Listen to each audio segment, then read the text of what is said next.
मेरा नाम राजेंद्र प्रसाद शाह है। मैं अररिया जिला के कुरसाकाटा गांव का रहने वाला हूं। और मैं धर्म से अगर पूछिए तो मैं न हिंदू हूं न मुसलमान हूं। मैं आनंद मार्गी हूं। मैं भागवत धर्म को मानता हूं। इसलिए आजन मेरे मन में एक शंका है। जहां गीता कहती है धर्मस्य स्थापनार्थाय संभवामि जुगे जुगे, और मुसलमानों से सुनता हूं तो मोहम्मद इज द लास्ट पैगंबर। मेरा शक है कि परमात्मा अल्लाह की सृष्टि इनफिनाइट वेब्स में चल रहे हैं, तो इनफिनाइट समस्याएं आगे आएंगी। तो हुआ मोहम्मद द लास्ट पैगंबर। अगर ये सही है तो गीता का यह कृष्ण का यह घोषणा संभवामि जुगे जुगे क्या गलत है? भाई साहब ने एक अच्छा सवाल पूछा है। उन्होंने हवाले था भगवत गीता का, जिसमें कृष्ण कहते हैं, उन्होंने कहा संस्कृत में तर्जुमा नहीं किया।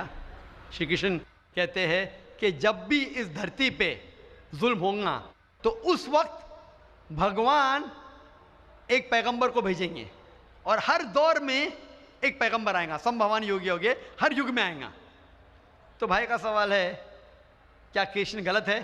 आप मुसलमान क्यों कहते हैं कि मोहम्मद सल्लल्लाहु अलैहि वसल्लम आखिरी पैगंबर है? भाई साहब, सबसे पहले हम कहते हैं मोहम्मद सल्लल्लाहु अलैहि वसल्लम आखिरी पैगंबर है क्योंकि यह कहा गया कुरान मजीद में सूरे आज़ाब में, सूरा नंबर 33 आयत नंबर 40 में कहा गया, मा कान मोहम्मदुन अबा अहदिम मिन रिजालिकुम वलाकिन रसूलुल्लाह व खातिमुन नबीय्यीन व कान अल्लाहु बिकुल्लि शैइन अलीमा। कि मोहम्मद सल्लल्लाहु अलैहि वसल्लम आप लोगों में से किसी के वालिद नहीं हैं, लेकिन खातिमुन नबीय्यीन हैं, आखिरी नबी है। क्योंकि कुरान मजीद में कहा गया है कि मोहम्मद सल्लल्लाहु अलैहि वसल्लम आखिरी नबी है, हम इस पे यकीन रखते हैं। जहाँ तक कि आपने कहा श्री कृष्ण, मैं श्री कृष्ण की बात को मानता हूँ कि जब भी इस धरती पे गलत काम होंगे उस वक्त खुदा एक पैगंबर को भेजते और हर दौर में एक पैगंबर भेजेंगे। बिल्कुल गलत नहीं है, आपको समझने में गलती हुई। क्योंकि जब आप पढ़ेंगे भगवत गीता, भगवत गीता को कहा गया है कि ये वेद का निचोड़ है, it is the nectar of the Veda, Veda का निचोड़ है।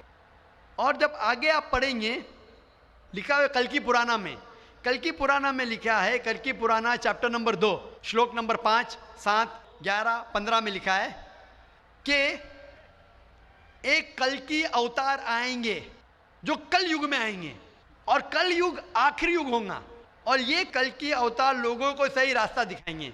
और ये कल की अवतार के वालिद का नाम है विष्णु यास, मतलब भगवान का नौकर। अरबी में अब्दुल्ला, जो नाम थे मोहम्मद सल्लल्लाहु अलैहि वसल्लम के वालिद का। उनके वालदा का नाम होगा सुमति, सुमति मतलब अमन, शांति। अरबी में होगा आमिना, जो नाम था मोहम्मद सल्लल्लाहु अलैहि वसल्लम के वालदा का नाम। वो पैदा होंगे अमन के शहर में जो है मक्का। वो पैदा होंगे ऐसे ख़ानदान में जो उस शहर के चीफ होंगे। हम जानते हैं मोहम्मद सल्लल्लाहु अलैहि वसल्लम कुरैश ख़ानदान में पैदा हुए। उनके 4 करीब दोस्त होंगे। हम जानते हो 4 खुलफा राशिदीन हैं, हज़रत अबू बकर, हज़रत उमर, हज़रत उस्मान, हज़रत अली रज़ियल्लाहु अन्हु। अल्लाह सुब्हानहू व तआला की रहमत सब पे हो। उनको सबसे पहली वही मिलेंगी एक गार में, एक केव में। हम जानते हैं मोहम्मद सल्लल्लाहु अलैहि वसल्लम को सबसे पहले वही मिली गारे हिला में। उनको रात के बाद सबसे पहले वही आएंगी। वो he will migrate northwards and come back. और मोहम्मद सल्लल्लाहु अलैहि वसल्लम मदीना में हिजरत की और फिर से वापस मक्का लौटे। ये सारी निशानियाँ जो लिखी है कल के अवतार के बारे में, वो हू बहू उतरती है मोहम्मद सल्लल्लाहु अलैहि वसल्लम पे। हर युग में एक अवतार आएगा, आखिरी युग होगा कल युग। ये कल युग है भाई साहब, ये कल युग है। और कल युग के आखिरी अवतार है कल के अवतार, जिसका नाम कुरान मजीद में लिखा गया है मोहम्मद सल्लल्लाहु अलैहि वसल्लम। तो ये जो आपकी भगवत गीता में लिखा है, मेरे हिसाब से सही लिखा हुआ है कि हर युग में एक अवतार आएगा, और आखिरी युग है लिखा हुआ है कल की पुराना में, वो कल युग है। और कल युग क्या अवतार है? कल की अवतार। तो आप सबको जोड़ेंगे तो पता लगता है कि आपके वेद में भी कई निशानी है मोहम्मद सल्लल्लाहु अलैहि वसल्लम की। कई बार मोहम्मद सल्लल्लाहु अलैहि वसल्लम का जिक्र है। कम से कम 100 हवाले तो मैं देख सकता हूँ जिसमें मोहम्मद सल्लल्लाहु अलैहि वसल्लम का जिक्र है। अगर आप पढ़ेंगे भविष्य पुराना पर्व 3 खंड 3 अध्याय 3 श्लोकास 5 से 8, उसमें कहा गया है कि मोहम्मद सल्लल्लाहु अलैहि वसल्लम आएंगे और वो एक फॉरेनर रहेंगे और वो डेजर्ट से आएंगे। लिखा है भविष्य पुराना में। पर्व 3, खंड 3, अध्याय 3, श्लोका 10 से 27 में मोहम्मद सल्लल्लाहु अलैहि वसल्लम का जिक्र है। अगर आप पढ़ेंगे कुंटप सुक्तास, अथर्ववेद, किताब नंबर 20, चैप्टर नंबर 127, श्लोक नंबर 1 से 14, उसमें मोहम्मद सल्लल्लाहु अलैहि वसल्लम का जिक्र है। मोहम्मद सल्लल्लाहु अलैहि वसल्लम का जिक्र कई जगह वेद के अंदर है, कई जगह पुराना में है। तो अगर आप भगवत गीता को लेते हैं, पुराना को लेते हैं, कल की पुराना को लेते हैं और एक मानते हैं, तो सारे ये श्लोका कह रहे हैं कि आखिरी पैगंबर आने वाले मोहम्मद सल्लल्लाहु अलैहि वसल्लम है और हमें मोहम्मद सल्लल्लाहु अलैहि वसल्लम मानना चाहिए। भाई साहब जी भगवत गीता मानते हैं आप? देखिए, मैं मानता किसी को नहीं हूँ। मैं तर्क के बौद्धिक स्तर पर जो मेरा लॉजिक एक्सेप्ट करता है उसी को मैं मानता हूँ। लेकिन आपने भगवत गीता का हवाला दिए क्या? नहीं, मानने का मतलब वो आंख बंद के मानना। मैं आंख खोल कर मानता हूँ। तो आंख खोल के आप मानते क्या नहीं भगवत गीता को? बिल्कुल मानता हूँ। जो मानने तो भगवत लायक गीता है, में लिखा है जो आने वाले आखिरी अवतार, जो पुराना कल की पुराना में लिखा हुआ है, कल के अवतार, उसमें मानते हैं आप? देखिए, पुराण की बात नहीं कर सकूंगा क्योंकि कुरान की बात नहीं, पुराना, कल की पुराना, पुराण में मैं कर रहा हूँ क्योंकि पुराण। हाँ। पुराण के बारे में पुराणकार का जो कहना है कि अष्टादश व्यासस वचनम द्वे पापाय पर पीड़नम पुण्याय पर हितनम। इसी तरह का है कि 18 पुराण का उद्देश्य है कि दूसरे को कष्ट देना पाप है और दूसरे का भलाई करना पुण्य है। मैंने कब बोला कि दूसरे को कष्ट दो और दूसरे के भलाई मत करो? मैं कह रहा हूँ इस आधार पर मैं कुरान में लिखे लगा दूसरे को कष्ट दो, कुरान में भी लिखे दूसरे को कष्ट मत दो, कुरान में भी लिखे दूसरे की मदद करो। तो इसके ऊपर बहस नहीं हो रही है, बहस हो रही है कल की पुराना पे, कल के अवतार पे। आप आखिरी पैगंबर में मानते हैं क्या नहीं, ये मैं पूछ रहा हूँ। मुझे कल की पुराण का अध्ययन नहीं है, कल की पुराण का अध्ययन नहीं है डॉक्टर साहब, मुझे कल की पुराण का अध्ययन नहीं है। तो आप अगर बुद्धि के ऊपर आप मानते हैं तो मेरी ये आपसे इल्तिजा रहेंगी कि कल की पुराना पढ़ो और ये जांच पड़ताल करो कि कल के अवतार कौन है और कल के अवतार की तहकीक करो। आप इंशाअल्लाह मोहम्मद सल्लल्लाहु अलैहि वसल्लम में मानेंगे। तो मेरी आपसे इल्तिजा है कि आप इस पे तहकीक करो कि आखिरी अवतार कौन है और इंशाअल्लाह आपको हिदायत देंगे अल्लाह ताला। डॉक्टर साहब, एक रिक्वेस्ट है आपसे। मेरे एक भाई को दूसरा सवाल पूछने के लिए दिया, एक छोटा सा सवाल पूछ सकता हूँ? एक छोटा, वेरी वेरी वेरी। कीजिए। मुसलमान लोगों को जब कोई हिंदू मिलता है तो बोलते हैं उसको आदाबर, लेकिन किसी मुसलमान को बोलते हैं अस्सलाम वालेकुम। मुझे लगता है कि एक मुसलमान हिंदू और मुसलमान के बीच भेदभाव करता है। कृपया आप स्पष्ट कीजिए इसको। भाई साहब का सवाल है कि अगर कोई मुसलमान हिंदू से मिलता है तो आदाब अर्ज करता है, अगर कोई मुसलमान से मिलता है तो अस्सलाम वालेकुम कहता है, तो हिंदू मुसलमान में भेदभाव क्यों? भाई साहब, हिंदू मुसलमान में भेदभाव तो रहेगा, मैं आपके सवाल का जवाब दूंगा, क्योंकि हिंदू हिंदू है, मुस्लिम मुस्लिम है, लेकिन एक दूसरे का साथ देना चाहिए और एक दूसरे को समझना चाहिए।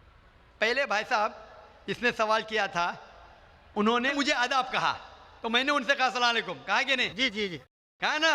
हिंदू ने मुझसे क्या किया, आदाब कहा कि नहीं? मैंने उनसे सलाम कहा कि नहीं? जी मैं गौर किया था। गौर किया, माशाअल्लाह। लेकिन तो गौर किया तो कहा क्यों नहीं कि आपने ऐसा नहीं कहा? वो हिंदू भाई ने मुझे आदाब कहा। डॉक्टर साहब, जी हाँ, you are not only one Musliman. I see lakhs of Musliman, but this quality find only in you. Only in me, माशाअल्लाह, Only in you. भाई साहब कह रहे हैं कि वो खुद मुसलमान को जानते, सिर्फ मुझ में देखा कि मैंने सलाम कहा। जी। इसकी वजह ये है क्योंकि उलमा में इख्तिलाफ है कि आप गैर मुसलमान को सलाम कर सकते हैं क्या नहीं। पहला ये जान ले अस्सलामु अलैकुम की मानी क्या है। अस्सलामु अलैकुम की मानी है कि आप पे सलामती हो। अस्सलामु अलैकुम व रहमतुल्लाहि व बरकातुहू, आप पे सलामत रहे, रहमत रहे और बरकत रहे ना। इसमें इख्तिलाफ है मुसलमानों में, मुसलमान उलमा में, कि आप गैर मुसलमान को सलाम कर सकते हैं क्या नहीं, गैर मुसलमान के सलाम का जवाब दे सकते, इसमें इख्तिलाफ है। क्योंकि एक हदीस है जिसमें अल्लाह के रसूल फरमाते हैं, क्योंकि एक हदीस है जिसके अंदर यहूद लोग मुसलमान को कहते हैं अस्सलाम वालेकुम। अस्सलाम वालेकुम का मानी आप पे मौत हो, साम के मानी मौत, अस्सलाम वालेकुम आप पे मौत हो। तो अल्लाह के रसूल ने फरमाया आपको अलैकुम उन पे भी। तो ये हदीस है, सही हदीस है। यहूद लोग कहते थे मुसलमान को छेड़ने के लिए अस्सलाम वालेकुम आप पे मौत हो, तो अल्लाह के रसूल ने फरमाया आपको अलैकुम आप पे भी हो।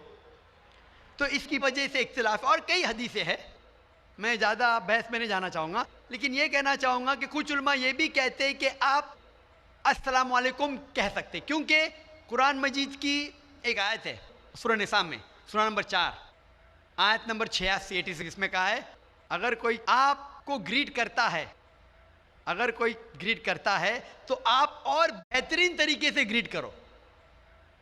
अगर कोई आपको ग्रीट करता है और बेहतरीन तरीके से ग्रीट करो, या कम से कम उतना।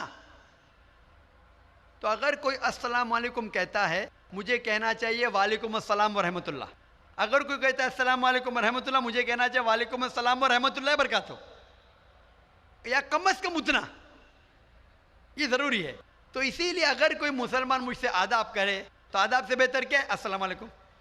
और अल्लाह के रसूल के लिए कहा गया, मोहम्मद सल्लल्लाहु अलैहि वसल्लम के लिए अल्लाह फरमाते हैं, जो मैंने तकरीर में बयान किया, सूरह अंबिया में सूरा नंबर 21 आयत नंबर 107 में, वमा अरसलना का इल्ला रहमतुल आलमीन, कि हमने मोहम्मद सल्लल्लाहु अलैहि वसल्लम को नहीं भेजा लेकिन रहमत बना के सारे इंसानों के लिए, सारे आलम के लिए।